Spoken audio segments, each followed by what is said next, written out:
আমাৰ যশস্বী মুখ্যমন্ত্ৰী সম্মানীয় হিমন্ত বিশ্ব শৰ্মাদেৱ গৈ আছে সেয়েহে অযথা কোনো ধৰণৰ হাই উৰুমিৰ সৃষ্টি নকৰে।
আমাৰ জিলা পৰিষদৰ প্ৰাৰ্থীসকলে মাননীয় মুখ্যমন্ত্ৰী ডাঙৰীয়াক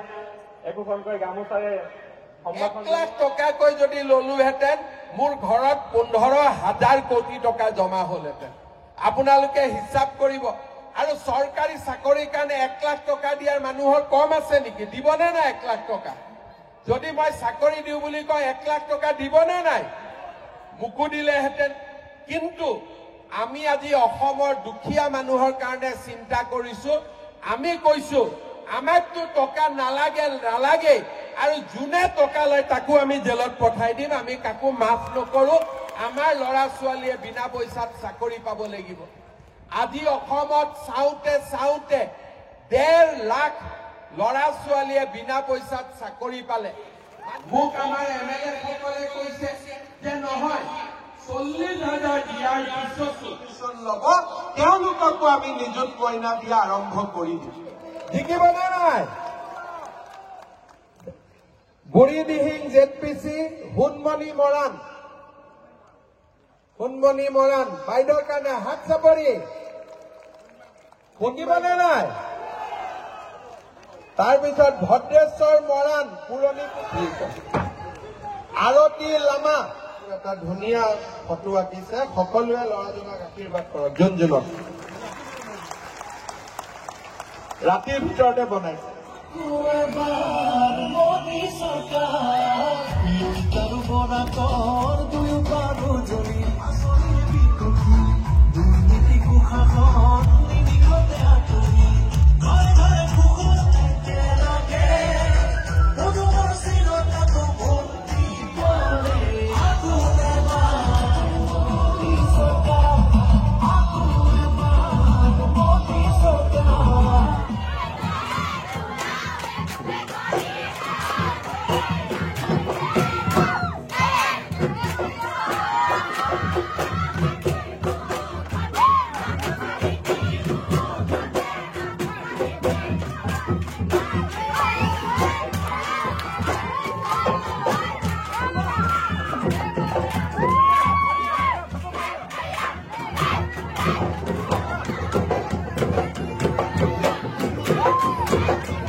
পঞ্চায়ত নিৰ্বাচন অসমত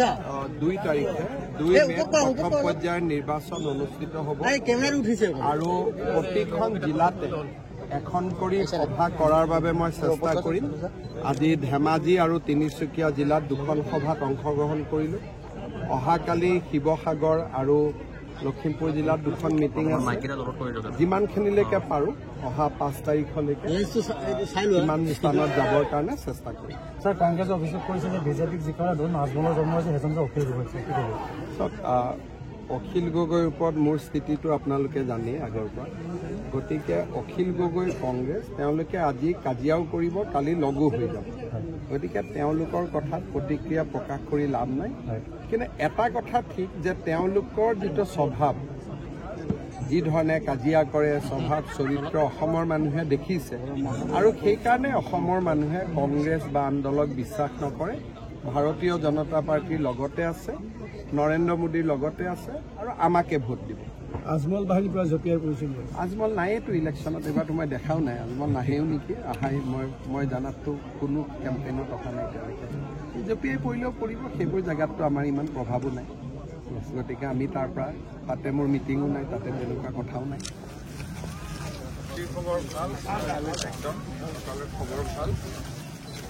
খবৰ ভাল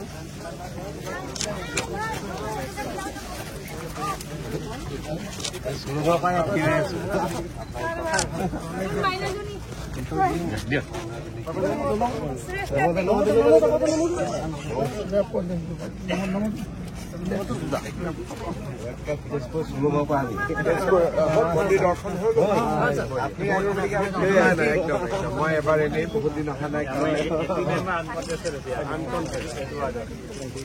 আপোনালোক এটা গাড়ী তাড়ী আছে নে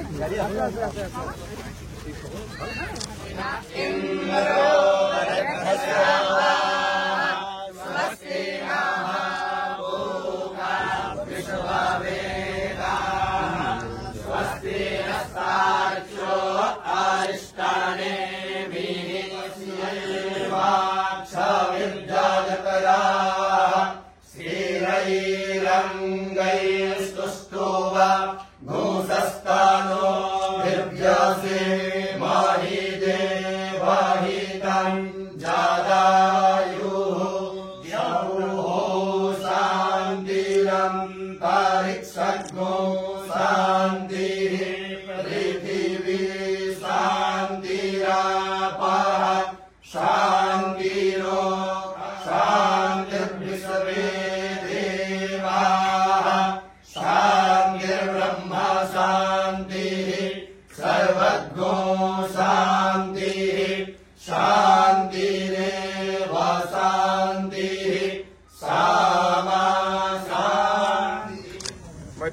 আহিও যাম হা বাবা